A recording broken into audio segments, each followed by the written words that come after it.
can you dance? I think we were fooling around, Warren and I, you know, with these wonderful boots on, marine boots, paratroopers boots, I think, that he found in America. And he said, you know, he just said, and I said, yeah, sure, why not? And I had the cane, and I started, do-do-do-do-do-do-do-do-do-do. I'm singing in the rain, just singing in the rain. Boom! What a glorious feeling, happy again. And he was like, that's it. He grabbed hold of me, got me in the car. We drove back to Abbott's Mead, his home. He was on the phone. He bought the rights. I think he bought the rights right there and then, and we went back. And of course now I had to, it was the most difficult thing. I'm not a singer or a dancer. I had to choreograph the whole damn thing and do it. And you know these canes? I think we went through 50 canes broke. Every time I'd hit, we went through 2 actresses on poor old Warren Clark's shoulder. It was amazing. Right, Pete, check the rest of the house. 10.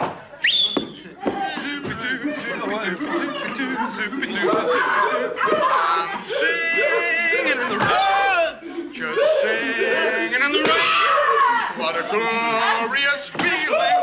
I'm happy again. I'm laughing at clouds so dark up above. Sun's in my heart, and I'm ready for love. Let the stormy clouds chase everyone from the place. I'm on with the rain. I've a smile on my face. I'll walk down the lane with a happy refrain, and I'm singing, just singing in the rain.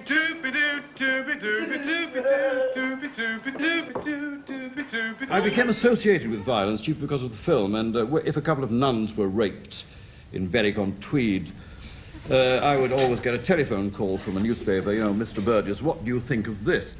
They would never telephone you, Stanley, because you keep out of the way.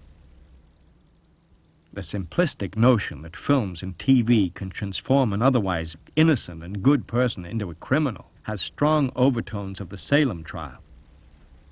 I heard talk in the 1960s of the possibility of getting these young thugs and not putting them in jail, because jails were needed for professional criminals, but rather putting them through a course of conditioning, turning them, in effect, into clockwork oranges. All the time I was watching this, I was beginning to get very aware of, like, not feeling all that well. And this I've put down to all the rich food and vitamins. But I tried to forget this, concentrating on the next film, which jumped right away on a young Devotchka, who was being given the old in-out, in-out. First by one Malchik, then another, then another. When it came to the 6th or 7th Malchik, leering and smecking, and then going into it, I began to feel really sick. But I could not shut my glasses. And even if I tried to move my glass balls about, I still could not get out of the line of fire of this picture. He showed me this picture of this patient. I said, my God, you're not expecting me to do this, are you? He went, oh, it'll be fine. Malk, fine. We've got a doctor from Moorfields Eye Hospital there. I said, oh, really? My God. Okay, I talked to him. Well, of course, it comes, you know, this is for delicate eye operations. Normally, the patient is on their back. There am I sitting up with one of those things on, straight jackets with head brace and, you know, all that, tied down.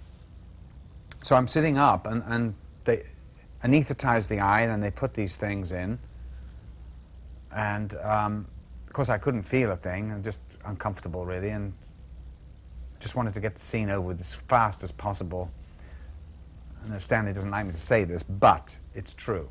He said to the doctor, just say, how are you, little Alex? How are you today, little Alex? And he walks away. Because he had a bottle of artificial teardrops, which had to be put into the eyes, otherwise the corneas dry out, you're blind. So And he's going, what's your name? What's your name again? I went, Jesus, Doc, don't worry about it.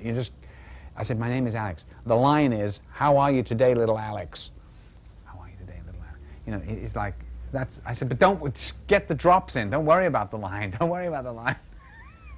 And all he was worried about was his line of dialogue, and I'm worried about my going blind.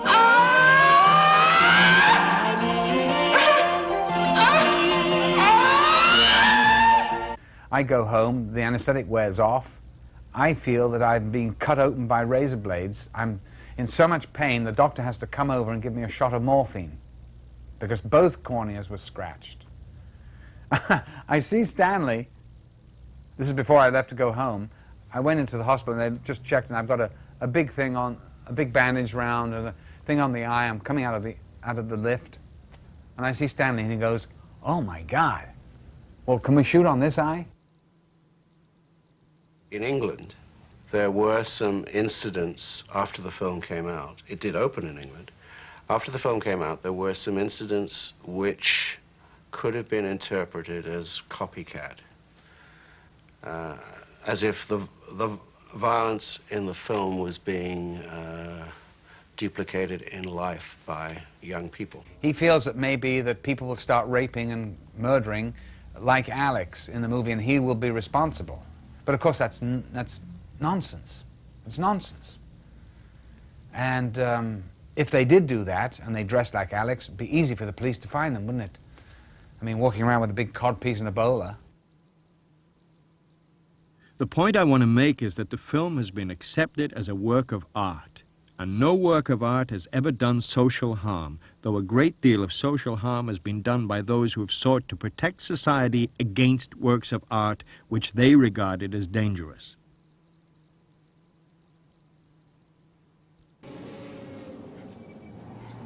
There's something inherently wrong with the human personality. There's an evil side to it.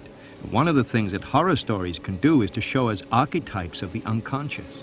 For me, it was a little bit meretricious in spots, and I think maybe for Kubrick too.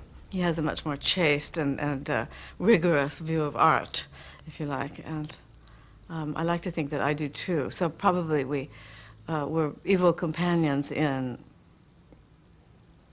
feeling that we could make it better.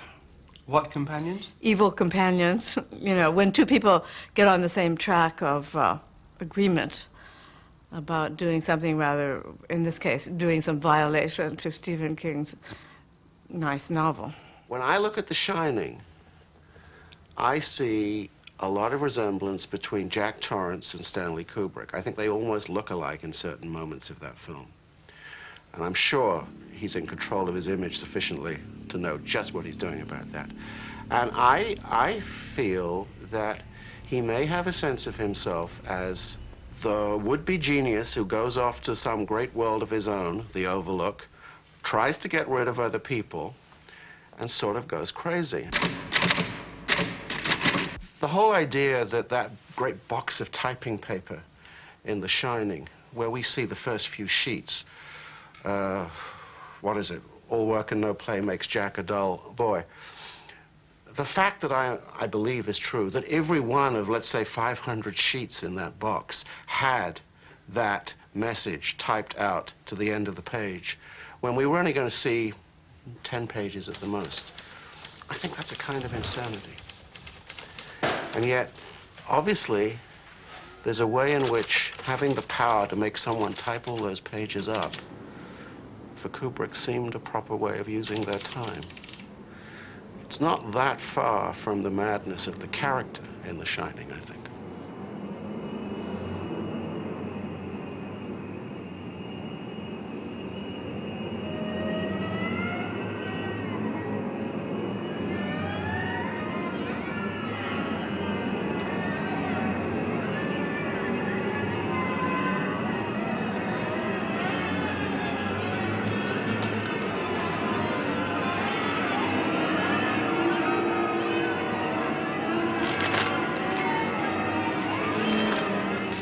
Shooting isn't always fun, but if you care about the film, it doesn't matter.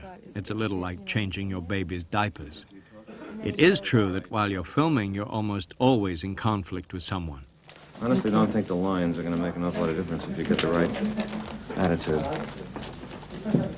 From May until October, I was really in and out of ill health because the stress of the role was so great, and the stress of being away from home, just uprooted and moved somewhere else, and I had just gotten out of a relationship, and so for me it was just tumultuous. Well, I don't sympathize with Shelley. It doesn't help you. Yes, it does. It does. Yes, I know. Right, okay. Boys, want the video was going to be around here. Get this all set up. Action, Shelley!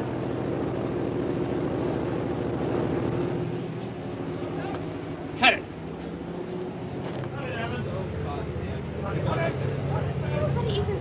There's no desperation. Oh, come on. What do you mean roll video? Seconds. We're f***ing killing ourselves out here, and you've got to be ready. I am too. I'm standing So we right play by mood the music? door. No, I can't Yeah, but when you hear. came out like this, you said just... We're sitting there because they say, wait a minute, okay. and then you say on the radio, But when you go. do it, you've got to look desperate, Shelley. You're just wasting everybody's time now. I can't even get Well, this bring it door down. open. You have... On the record, I got such a bollocking because they said, turn over, and they said, video rolling and all that, and I got all ready, jumped up and down, and then they said, never mind, cut it. And then I went to take a bite of soup. The next thing I know, action, Shelley. So, I resented Stanley at times because he pushed me, and it hurt. And I resented him for it. I thought, why do you want to do this to me? How can you do this to me?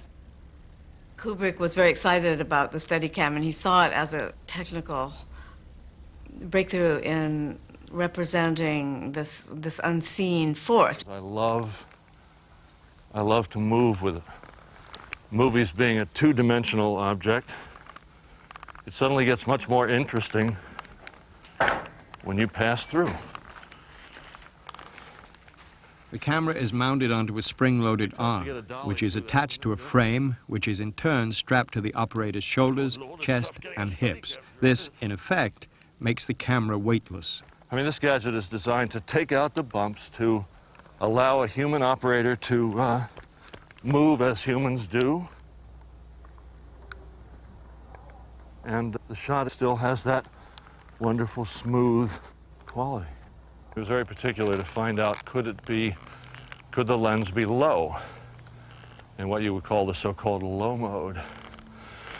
And of course we said, sure. You know, and then we went back to Los Angeles to figure out how to make the lens low. And what we ultimately came up with, and in fact something we used in a great deal of the film, was the camera on the bottom and the rest of the Steadicam on top. And the result of that is that you can, of course, normally I would trouble to invert the camera, but the point of that exercise is that once you've done it, the lens is now down by your knees. The lens is down in a Danny Lloyd sort of eye view height.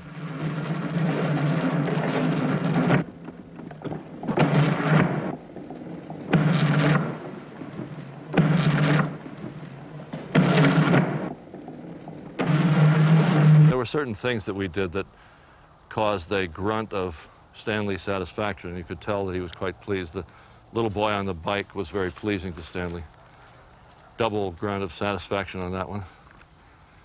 But he's amazingly focused on some kind of a level of excellence that's just almost hard to comprehend. Remember that Stanley was practically in the grandmaster class of chess players as a young teenager. And he's got the brain almost of a computer. So he wants to be absolutely sure that the artistic impulses, whether they are from actors or designers or cameramen or whoever, match his own justification of it.